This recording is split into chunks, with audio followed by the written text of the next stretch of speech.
Parce que les codes de la course landaise ne sont pas forcément simples à comprendre au premier abord, les gritteurs ou ambassadeurs ont pour mission de les expliquer au public pendant le spectacle.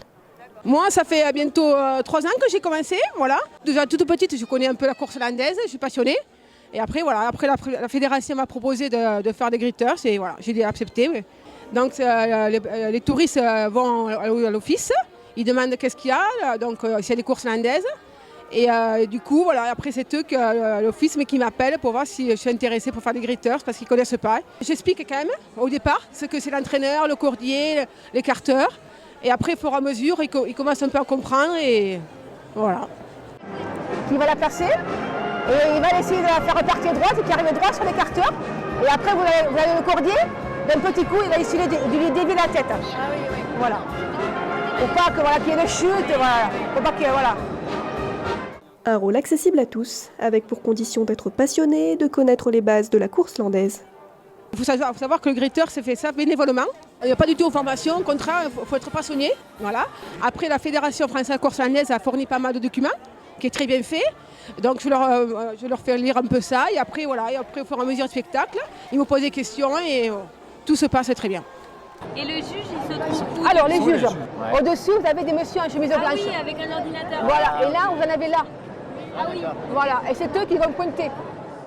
En expliquant le fonctionnement de la course landaise étape par étape, les ambassadeurs brisent ainsi les a priori et les rumeurs qui planent autour de la discipline, une façon de préserver la tradition.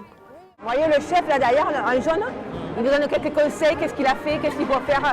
Donc il se met là après ici, voilà, et c'est lui qui voit s'il écarte, qu'est-ce qu'il a fait comme faute, ou pas qu'il refasse. Il observe voilà. le comportement de Voilà, regardez. Il faut savoir que la course landaise, on n'est pas en corrida, mais malheureusement, il y a les 3/4 qui arrivent qui ne connaissent pas du tout. Ils croient que c'est une corrida, ils pensent que la vache, après que le spectacle se finit, on la tue.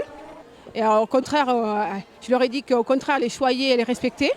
Alors là, plus ce qui plaît au tourisme, c'est la partie sauteur.